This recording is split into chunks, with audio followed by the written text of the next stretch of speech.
दोस्तों, आप सबका आपके अपने YouTube चैनल इंग्लिश युग 24 में स्वागत है। दोस्तों, आज हम लोग ग्रामर ऑफ कंपल्जन का अध्ययन करेंगे। तो देर न करते हुए हम लोग टॉपिक पे सीधे पहुंचते हैं। टॉपिक है ग्रामर ऑफ कंपल्जन, अर्थात बाध्यता, मजबूरी, अनिवार्यता का ग्रामर के नाम से इसे जाना जाता है। इसमें होता क्या है, इसके संबंध में हम लोग जान लें। देखा जाए स्क्रीन पे क्या लिखा गया है। यहाँ पर हम ऐसे वाक्य विचार करेंगे जिसमें बाध्यता, ऑब्लिगेशन, अनिवार्यता, कंपल्जन या फिर आवश्यकता, नेसेसिटी का बोध होता है। अर्थात यह बोध होता है कि कोई कार्य लाचारी, मजबूरी या विवशता में होकर करना पड़ता है। कहने का तात्पर्य यह है दोस्तों कि हम कोई एक ऐसा कार्य है जिसे हम करना नहीं चाह रहे हैं, लेकिन किसी के कहने पर, किसी के दबाव में आकर हमको वह कार्य करना पड़ रहा है। आगे हम लोग देखते हैं आगे क्या लिखा गया है। हाँ, देखें यहाँ पे और क्लियर हो जाता है। अर्थात हम कह सकते हैं कि व्यक्ति किसी कार्य को अपनी इच्छा के विरुद्ध जाकर संबंधित कार्य को करता है। मतलब ये हुआ कि वो काम करना नहीं चाह रहा है, लेकिन करना पड़ रहा है। देखें, in this grammatical structure nobody wants to do some work against to his free will, but he does due to some obligation, compulsion and necessity, because these compelled him to do against his will। यहाँ पे स्पष्ट हो गया कि ये सब इस व्यक्ति को कंपेल्ड कर देती हैं, एकदम मजबूर कर देती हैं कि आपको करना ही करना है। आगे चलते हम लोग, आगे देखते हैं आगे क्या लिखा गया है। हाँ देखिए, यहाँ पे और स्पष्ट हो गया। अंडर समबडीज प्रेशर, किसी व्यक्ति विशेष के अंडर में रहकर, कंट्रोल में रहकर, ऑप्रेस या दबाव में रहकर, फ्रॉम समबडी वर्क, कुछ लोगों को कुछ कार्य को करना पड़ता है। अब कैसे होता है ये कार्य, किन किन टेंस में होता है, अब हम लोग इसका अध्ययन करेंगे। अब हम लोग प्रेजेंट के संबंध में समझ लें। प्रेजेंट टेंस में इसका कैसे प्रयोग होता है, इसको समझ लें। जब हिंदी वाक्य के अंत में पढ़ता है, पढ़ती है, पढ़ते हैं, होता है, होती है, होते हैं, करना होता है, बनना होता है, जाना है, तब हम प्रेजेंट टेंस का प्रयोग करते हैं। कहने का तात्पर्य यह है कि किसी कार्य को हम करना नहीं चाहते, लेकिन हमें करना पड़ता है। पढ़ती है, पढ़ते हैं, होता है, होते हैं, होती है, करना होता है, जाना है। तो अब देखा जाए इसका ग्रामेटिकल स्ट्रक्चर किस तरह से बन रहा है, जो आपके मोबाइल स्क्रीन पर इस तरह से लिखा गया है। प्रेजेंट टेंस का पॉजिटिव स्ट्रक्चर, हम सबसे पहले सब्जेक्ट लेंगे, उस सब्जेक्ट के अकॉर्डिंग हम हैज़ टू और हैव टू लेंगे, उसके बाद हम मेन वर्ब के फर्स्ट फॉर्म लेंगे, फिर ऑब्जेक्ट लेंगे। ये तो पॉजिटिव स्ट्रक्चर हो गया। अब इसका हम लोग नेगेटिव स्ट्रक्चर देखें। नेगेटिव स्ट्रक्चर दो तरह से बनेगा। एक है subject plus do does not. Do does not ये पहला स्ट्रक्चर है। उसके बाद हैव टू, फिर मेन वर्ब, फिर की फर्स्ट फॉर्म, फिर ऑब्जेक्ट। और दूसरा तरीका है प्रेजेंट टेंस का नेगेटिव बनाने का। प्रेजेंट टेंस में जो हम लोग करना है, करनी है, करना पड़ता है, हैज़ टू, हैव टू का जो स्ट्रक्चर है उसका।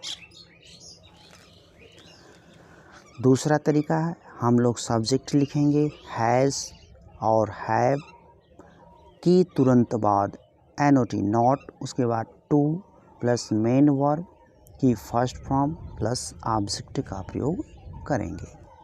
हम लोग अगले स्ट्रक्चर पे चलते हैं। अगला स्ट्रक्चर क्या है ये देख लें, इसे भी समझ लें।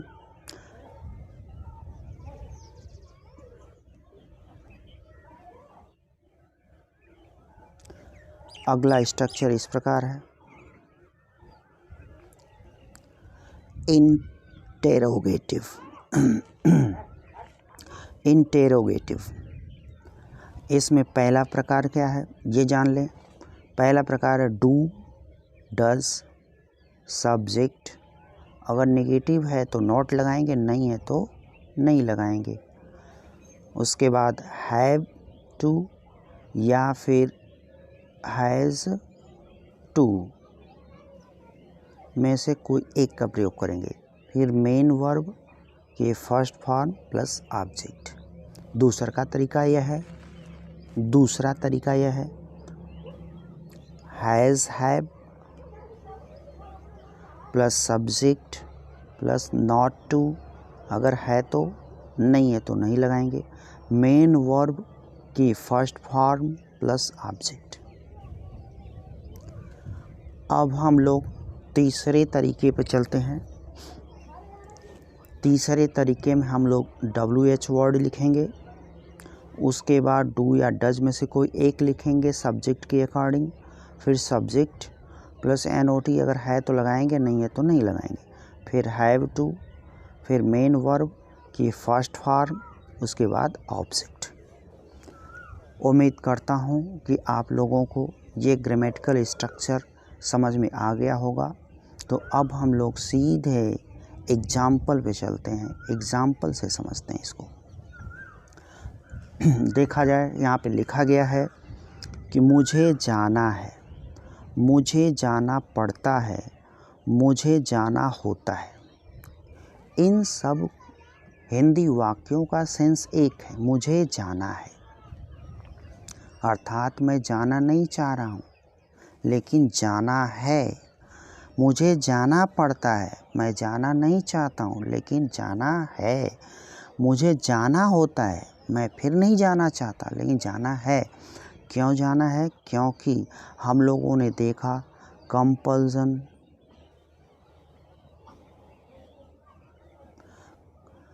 नेसेसिटी,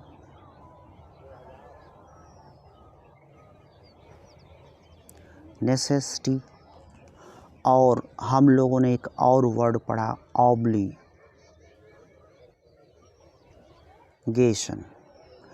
इन तीनों के कारण यहाँ पे हम मजबूर हैं, कंपेल्ड हैं, इसलिए हम ये कार्य को कर रहे हैं। तो अब हम देखते हैं कैसे होता है इसका ट्रांसलेशन। तो देखा जाए सब्जेक्ट सब में मुझे है, तो हम सबसे पहले क्या लिखेंगे? मुझे की अंग्रेजी आई। उसके बाद ग्रामेटिकल स्ट्रक्चर कहा गया है सब्जेक्ट के अनुसार ही हमको हैज़ या हैव में से चुनना है। तो क्या चुनेंगे? हम हैव चुनेंगे। I have. बताया गया कि हैव और हैज़ के बाद तुरंत टू का प्रयोग करेंगे। उसके बाद ये कहा गया कि मेन वर्ब की फर्स्ट फॉर्म जाना, तो गो। मुझे जाना है, मुझे जाना पड़ता है, मुझे जाना होता है। अब जैसे देखा जाए, मुझे लिखा जाए, मुझे किताब पढ़ना पड़ता है, मुझे किताब पढ़ना पड़ता है, अर्थात मैं पढ़ना नहीं चाहता लेकिन पढ़ना पड़ता है। तो क्या बनेगा? I have to read book. उम्मीद करता हूँ आपको समझ में आ गया होगा। अब हम लोग आगे चलते हैं।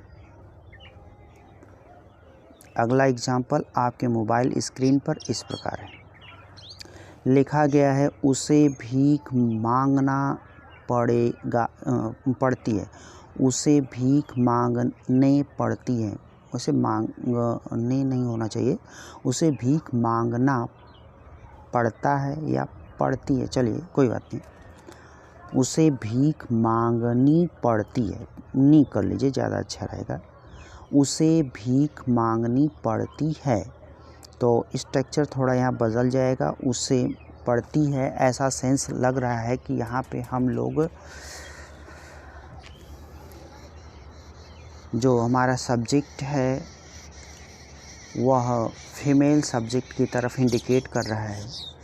उसे भीख मांगनी पड़ती है, अर्थात ही के जगह हम लोग सी कर लें तो हम लिखेंगे she has to beg, she has to beg. अब हम लोग आगे चलते हैं, अगला एग्जाम्पल देखते हैं। अगला एग्जाम्पल लिखा गया है, तुम कठिन परिश्रम करना होता है, तुम्हें कठिन परिश्रम करना होता है। इसका क्या बना है? इसका बना है you have to work hard. अगला एग्जाम्पल है, उन्हें कठिन परिश्रम करना पड़ता है, they have to work hard. हम लोग अब अगले स्ट्रक्चर चलते हैं, अगला एग्जाम्पल पे। अगला एग्जाम्पल आपके मोबाइल स्क्रीन पर इस प्रकार है, मुझे घुटनों के बल बैठना पड़ता है, मुझे घुटनों के बल बैठना पड़ता है, I have to kneel down, I have to kneel down. I have to knee down होना चाहिए, नील एल का उच्चारण हो सकता ना हो। भारतीय किसानों को कड़ी मेहनत करनी पड़ती है, Indian farmers have to work hard, Indian farmers have to work hard. अगला स्ट्रक्चर, क्या तुम्हें अपने लटों को संवारना पड़ता है, क्या तुम्हें अपने लटों को संवारना पड़ता है, do you have to smooth your locks, do you have to smooth your locks. अब हम लोग अगले पे चलते हैं। यहीं तक है दोस्तों। अगर हमारी ये वीडियो पसंद आई हो तो हमारे चैनल इंग्लिश युग 24 को लाइक, सब्सक्राइब और कमेंट करें।